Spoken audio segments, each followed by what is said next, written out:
Hey there everybody, welcome back to another one of my budgeting videos. This is going to be my weekly catch up for my digital cash envelopes, showing you the tracking and what I spent, where the money went, and how the balances ended up, except it's actually going to be 2 weeks because I didn't do it last week, I don't believe. Although according to my book, I did. So maybe I'm not as behind as I thought. I feel like I've really been avoiding my budget.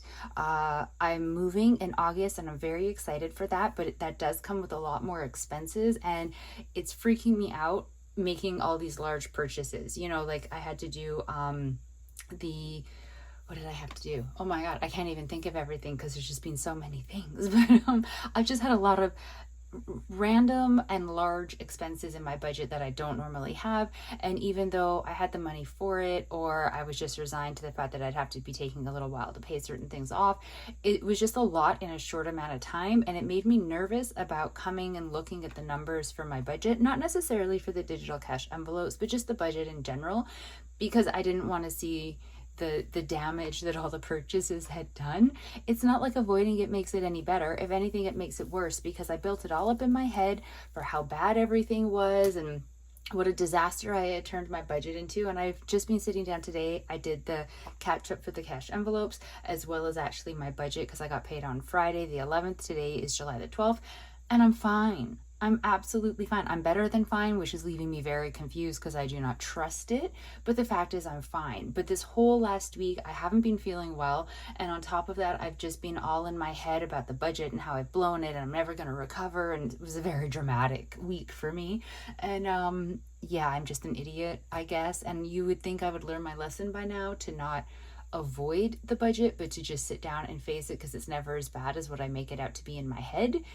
But no, because why learn from the past when you can just give yourself ongoing stress? So I'm going to go over the roundup or the catch up or whatever. I don't know why I keep wanting to call it roundup, but whatever. I'm going to go over the digital cash envelopes, what I spent, where they're sitting at. I haven't put in the math yet for what I'm going to be adding into them with this paycheck. I just realized I should have done that. So maybe I'll do that on camera. Normally I'm just talking to you about them to save you watching me write. But yeah, I guess today's a little bit different. So we left off up here where I had my balances. I had grocery balance of $90.78, miscellaneous $32.59, fun $59.83, physio $31.50, and transportation $20. And that was as of June the 28th. On June the 30th, I went out for fancy sushi with a friend. We went for dinner at the sushi place near hers, and it's fancy sushi. It was great. It's very beautiful, very decadently created, absolutely gorgeous, but it is much more pricey than if I go to like my favorite sushi place, which is absolutely blow your mind, delicious, amazing food, but also at a very affordable price, which my budget prefers. But this was a one-off and it was really fun to get to go. Then on July the 2nd, I went to Walmart and spent $47.07. And then I miscellaneous $13.20 and physio $15.75. Then on, I don't know why I wrote July 3rd there and then didn't write anything in. I might have misplaced one of these maybe. I'm not sure. We're just going to run with it. So July the 5th, which was the Saturday, Feast and Fallow is a vegan cafe. Yeah, vegan cafe that my friend found that's not connected to, it's inside the same building as a church. And there's like a playroom area for little kids. And she is a 9-month-old. So she discovered it when looking for places to take the kid for like playtime, I guess. I don't know. And so she recommended that we go there. So we went and it was great. It was really busy because it was a weekend. She usually goes on the weekdays and she says it's much quieter, which would make sense. But we went on a Saturday, we got our food and some drinks, and then we actually sat in the play area because there were no tables in the regular seating area. And so then the baby crawled around and played while we ate. Just to give you a visual, we ate while sitting on chairs and using a table sized for toddlers. I am 5'8", so just let that sink in for you. And then I stopped at Safeway and I spent $8.38, and I have absolutely no memory of what I purchased for such a low amount of money. I got nothing. I could not tell you what I bought. It's very confusing. Oh no, wait. Oh my gosh. Sorry, my memory is really not doing so well this week. I did a grocery haul that I didn't upload. I filmed it and then I wasn't feeling well enough to like edit it and get it up. And now I don't know if I should bother putting it up or not. I did a full grocery shopping, but I used 50 scene points to go towards the cost of the groceries. So the actual bill was $58.38, but I only had to pay $8.38 because I used my scene points. There we go. Okay, it's starting to come back. Then on July the 9th, I had another physio appointment I had to pay for, so $15.75. So this left me with balances of $35.33 at groceries, $19.39 in miscellaneous, negative $10 in fun, $0 in physio, and $20 in transportation. So I took $10 out of miscellaneous, moved it into fun to bring miscellaneous down to $9.39 and fun to $0. This is really just to make it easier for me when I fund the envelopes now, so that I'm just starting the week fresh and not already at a lower balance than what I had budgeted I was going to need for the next 2 weeks. I am okay with physio being at a $0 balance. If you're new here, I was in a car accident, I have a concussion, I have a slight neck injury. I go to physio multiple times a week for dealing with the various injuries and whatnot. One of the appointments that I have to go to, I have to pay $15.75. Everything else is covered by insurance. So I generally have that appointment once a week. So I fund the physio category with $31.50, which should be the exact amount needed unless they change the price of the office visit, to cover 2 weeks worth of those particular visits. So this one is meant to go to a $0 at the end of every 2 weeks because I do fund it specifically for to get to a $0 balance. I don't want to put extra money in there. I don't need to build it up. Transportation, I didn't have any expenses, so it stayed at 20. Yeah, so everything else I was pretty okay with. This is a little bit of a lie, I feel, because I mailed something at the post office and it was supposed to come out of this category, and for some reason I paid for it on my Visa card, and I'm not really sure why I did that. I was trying to find the charge on here, and then I couldn't, and then when I was doing some stuff with my Visa, when I was working on the rest of my balance, I saw the charge there, and I was like, okay, so I guess I might have just tapped the wrong card by mistake. They're all digital in my phone, and it happens sometimes. So that might be it. I don't recall doing it for a reason. I wasn't concerned I didn't have the money to pay for it. Although, having said that, if I had, I would have been in a negative balance as well. So maybe somehow I knew that. I'm not really sure. But this is where we were at. So let me just get the page that has the amounts I'm putting in them now. So it is July the 12th for groceries. This is actually groceries and household.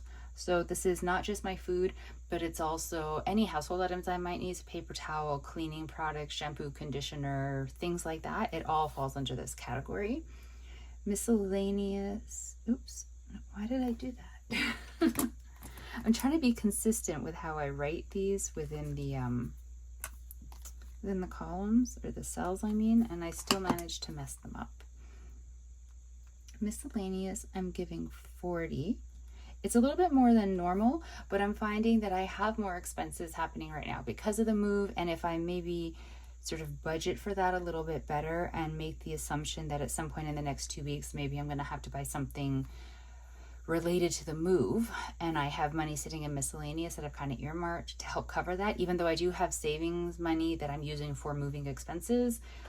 I don't know, I'm getting all in my head about it. $60 into fun, $31.50 into physio, and $20 into transportation.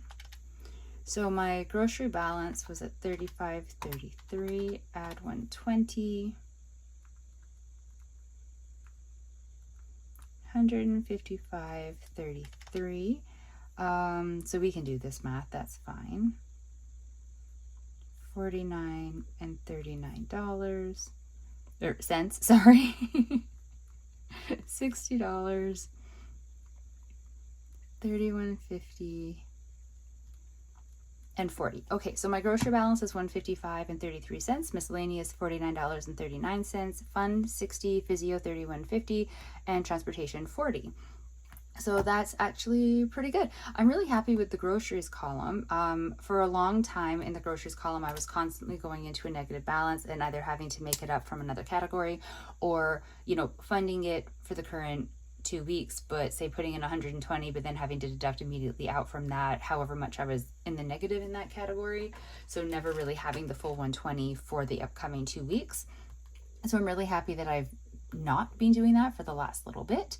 Miscellaneous, I am funding it over, like I said, because I'm worried about moving expenses, but also this coming weekend, not the one that we're in now, but next weekend, I'm hanging out with a friend and I don't know what we're doing. We haven't made solid plans yet. I'm making a dessert. She's going to make dinner, but we're going to be out for the day doing various things. And that means money will be spent. So I'm a little nervous, actually. The 60 won't be enough. And the 60 is usually supposed to fund me for 2 weekends of activities. However, this weekend, the friend I normally hang out with, I would have hung out with today, but I didn't because I'm babysitting for her tonight. So I don't have any fun expenses for this weekend. So maybe the 60 will cover me fully for next weekend, except having said that, there's a friend's birthday and I want to treat her to dinner. So there's always something. I don't know. I'll have to figure it out in the coming 2 weeks. Physio, once again, $31.50. That should, if my appointments go as planned, get down to a 0. I'm at a half a tank of gas. I have a hybrid, so that's really good, but I will be driving out to Chilliwack and it's a bit of a drive and there's always problems with traffic. So I will be having to get gas at some point in the coming 2 weeks. I'm probably going to see if the gas prices are cheaper in Chilliwack. And if they are, I'll get gas when I'm out there. So yeah, I don't know. This is it so far. I have a lot of like money explanation that I need to do in my actual budgeting video. This was the easy part, just writing down what I had spent, figuring it out, and just dealing with the consequences of my purchases. But yeah, I sat down, I did the real budget. That will be filmed next. So then that usually I try to space them out. So this will go up one day and then the budget video 2 days later. So hopefully you just enjoy the all overness with that one that I am at. But how about you? If you do budget with cash envelopes or digital cash envelopes the way that I do, and I just realized I didn't explain this for anybody who might be new. I budget as if I'm dealing with actual cash, but it's technically all digital money. I move the money from my bank account over to a prepaid MasterCard, and then I tap that card for all of my purchases that fall under these 5 categories, except for transportation, because the card will not tap at the gas pump to save my life. So I make transportation purchases, well, gas purchases on my credit card, and then I just pull the money off of here and put it onto the credit card to pay it off. Okay, that should have come way at the beginning of the video. So if you're new, I hope you weren't confused and I apologize. But yeah, if you do cash budgeting or digital cash budgeting, I would love to hear how it's going for you, if everything is balancing all right. I'm actually pleasantly surprised that only one of my categories was in a negative, considering I completely neglected them for 2 weeks. Don't do that. Don't follow what I do and just avoid looking at your money because you think that you've messed it up and you just can't deal with it, because it's probably not as bad as you think. And even if it is as bad as you think, or heaven forbid worse, it's not going to get any better unless you look at it and actually figure it out. It hurts a little bit. Maybe play some music you really like in the background and get a cup of tea and a cookie to like console yourself as you figure it out, which, except for the cookie, that is exactly what I did. I played some music in the background. I had a cup of tea. I used one of my favorite pens and I just kind of dealt with it. So maybe try that, console yourself while dealing with the hard stuff, and then just know it's probably not as bad as you think it's going to be. Or maybe you're just all on the ball a lot better than I am and you don't do the avoidance. That's just the better way to do it. All in all, I think, not the avoidance. But I don't seem to learn that as a long-term memory.